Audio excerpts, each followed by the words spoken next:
Week 3, welcome to GPP Master, Elite and Value video. So week 2, quick recap as we always do, was pretty good. Again, not a millionaire maker winner lineup, but a solid shot. You just got to be in the hunt.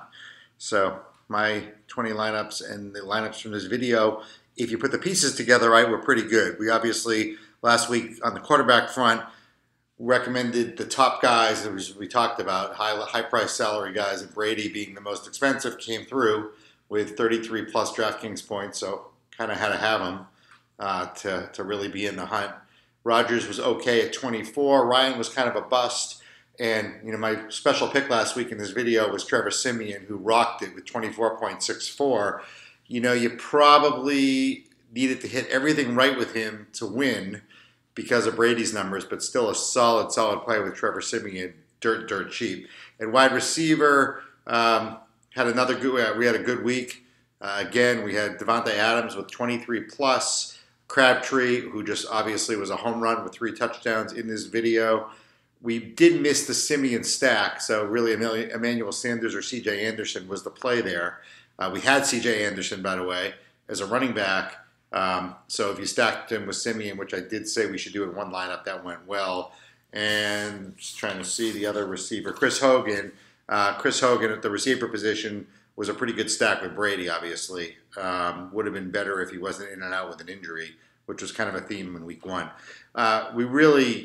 What prevented at least this video, if you followed it, and anyone who played that lineup from really having a huge week was the running backs. We were just Tariq Cohen was okay. Lynch was okay, but we really didn't hit a running back out of the park like we did on the quarterback and wide receiver front.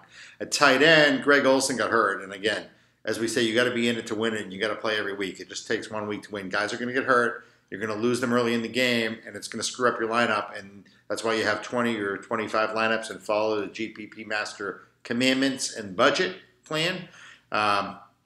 Olsen would have certainly had a good game. And then, obviously Gronk and Brady, which we recommended as a stack, was phenomenal. Gronk had 26 despite getting hurt. And the other one, tight end Hunter Henry, was 15, really solid, back at it with like 8 receptions last week. So we, again, really it was a good week. We just missed the running back slide. And then on defense, we nailed it. We had Tampa Bay and the Raiders both performed well, but Tampa Bay, again, solid with 19 points, a defensive touchdown, and just, a garbage time touchdown, but that was it. So on to week 3. I am only focused this week on winning $1 million. $20 DraftKings Millionaire Maker. That's it. If you don't have the budget to enter $300 to $400 or 15 to 20 lineups, then drop down to the $3 $100,000 contest and make sure you enter at least 20 or 30 there. We talk about that in all of our 10 commandments to members. And by the way, I just want to say one thing, reminding everyone, last year, week 1, we had our first GPP Master Millionaire Maker winner, Mike. And Bill and Mike are hard at work, created a really cool little video that you'll get to see hopefully before this weekend about Mike talking about what it was like to win a Millionaire Maker. Gave us a shout out that we gave him the key one-on-one live advice on Sunday morning, which was AJ Green. Quarterback. So this week's a tough week. Last week was all top 3 and Siemian. This week, the top guys have tougher matchups. So we're going to focus on diversity. I'm going to be playing at least 5 quarterbacks this week, maybe 6 here that I'm going to recommend. So number 1, Kirk Cousins, stacking with Pryor and stacking in a separate lineup with Crowder, and you could even do a double stack there. They're in a game with a 54.5 over-under, the highest of the week, Washington and Oakland. People think that's more Oakland scoring those points, but I think it will be a mutual shootout. And Oakland is very weak against wide receiver 2, which is Crowder. But both wide receiver 1 and 2. So Cousins in play. I think he'll be low owned, even though that's a high total. So the money will all be on Derek Carr in that game. I think you can see Cousins come throwing through 3-4 touchdowns there. Second, Winston. So that game is off the board from an over-under standpoint right now. That is because of Sam Bradford's injury. But Minnesota, sneakily, despite Rhodes in their defensive backfield, is 28th versus the pass. 28th versus the pass. So for me, I'm going to stack Winston with both Cameron Brate and with Deshaun Jackson because I'm assuming Rhodes will be on Evans and Minnesota falls off the deep end. If you think how good Rhodes is and they're still 28th, that shows you how bad they are at wide receiver 2 and tight end. Sneaky play there. Sneaky play with Winston, and at some point they're going to get Deshaun Jackson, who obviously has the ability to score big every time he's on the field. Third, Cam Newton. This one hurts me. It's hard because Cam is hurt. He looks like Carolina looks like a sinking ship. I mean, now they lost Olsen. Cam looks like he could come out and be done in any game injury-wise. He's limping. However, they're playing the Saints, the great cure for everybody. The worst pass defense, the worst defense in the NFL. We saw what Brady did to them. Over-under has dropped from 49 to 46, so that might lower a little bit of ownership in Cam's injury and might own a little bit of ownership. I love him with Benjamin, wide receiver 1 against the Saints. Don't mess around. And I love him with McCaffrey coming out of the backfield. McCaffrey is getting the looks, the touches. He's going to break a big play here. He's too explosive, and the Saints are the perfect place to do it. And Saints are awful against RBs coming out of the backfield. They're awful against everybody. I am going to have some exposure to Brady, and I'm really only going to do that. Texans are a tough defense, but at some point Brady and Cooks are going to go off.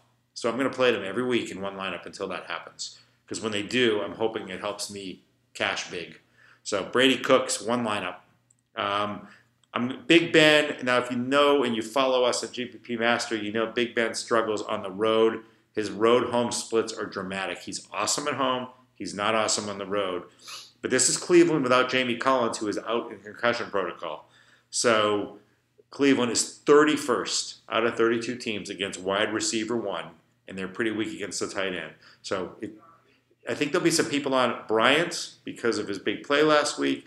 This is your chance to go stack Big Ben on the road with Antonio and hope it's a 3-touchdown, 190-yard game, which it absolutely could be.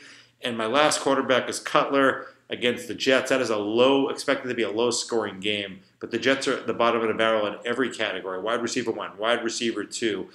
I worry a little bit that there'll be a Jay Ajayi game, which we'll talk about, but I think there's room there to throw Cutler out there with Parker and maybe with Landry if he's healthy. Landry had a big week last week.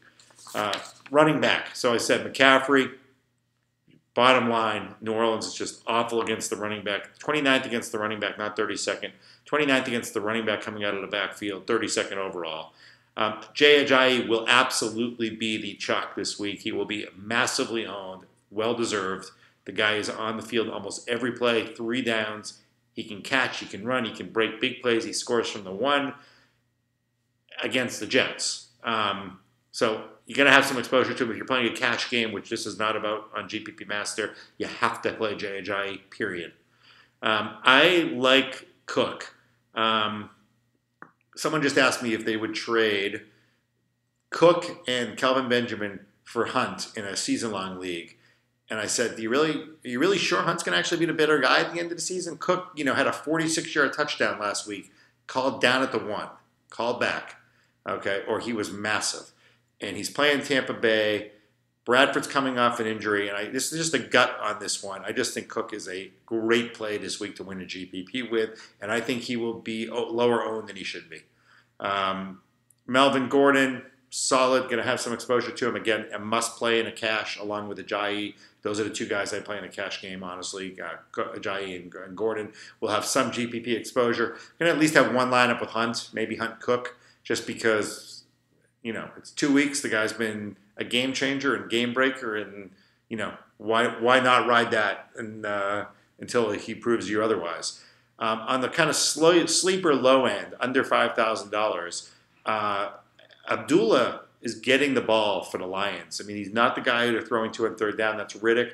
But he's getting the ball. The Lions are running the ball a lot more. Their offense looks much better than it's looked in a long time. He gets the ball inside the 5. He's pretty good. And the Falcons are not good against the run. And I think Abdullah is a sneaky play in a GPP.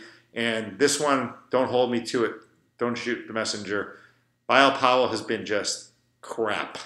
A disaster. And Forte's actually even been better. The Jets are at home. They got to change it up. The Dolphins are 31st against running backs coming out of the backfield to catch the ball, which is both Forte and Powell. So you can kind of throw one of them in there as a flex or as a lower-owned running back and see which one works. But this is a game where they actually could have some really good numbers, and I still say Powell has game-breaking ability. Wide receiver, so we went through the stacks. Cousins with Pryor and Crowder, Winston with Deshaun Jackson, Cam with Benjamin, Brady with Cooks, Big Ben with Antonio. Outside of that, I like Devontae Parker against those Jets with Cutler. I like A.J. Green against, look, it's really tough to play A.J. Green with how bad Andy Dalton is and the mutiny going on by the players against Andy Dalton. But they're 28th against wide receiver 1, 28th D against wide receiver 1, and A.J. Green is still a top 5, top 4 stud. And he'll be very, very low owned compared to where he normally is because of all the just disasters. But this may be the week the Bengals and Dalton turning around a little bit. And another one, T.Y. Hilton, 27th again, defense, 27th against the wide receiver 1. It's another gut feeling. Jacoby Brissett's going to play quarterback in that game. He'll sling it up there, and at some point he's going to connect deep with T.Y. And I don't know. That's one you just have to take a shot on a GPP with. Tight end, I love Cook if he's healthy. Jared Cook, keep an eye on his injury. Check back with us. They're 29th. Washington's 29th against the tight end. Tight ends eat them alive. Cook is an athletic, strong guy, and Derek Carr is targeting him as much as anyone, including Crabtree. $3,100. I like Cameron Brate against Minnesota. They're the 30th against the 26th against the tight end. $3,000. And if you want to spend up, Travis Kelce is playing the 32nd worst defense against the tight end, but he's expensive. Wide receiver money, $6,000. He's running the Wildcat a little bit, so I do think you have a little exposure to him. And a little kind of cheap bonus is David Njoku from the Browns, the rookie. He had a touchdown last week. He's $2,800, and he's a great safety valve for those quarterbacks, whichever one is in the game. Defense, last week I said Tampa. This week I'm going with the Steelers, 3,400. I just think that the Bears offense is really struggling. They're injured. They're banged up. Their quarterback isn't very good. Tariq Cohen has been their only real weapon, and the Steelers are pretty good against running backs coming out of the backfield. And then if you need a cheaper play, the Chiefs at $2,900, because look, every time Tyreek Hill steps back for a punt, he can take it to the house, bottom line. And the Chiefs are going to be in a potentially tough game against Rivers. They can score special teams touchdowns, and they can score defensive touchdowns. Good luck. See you back next week.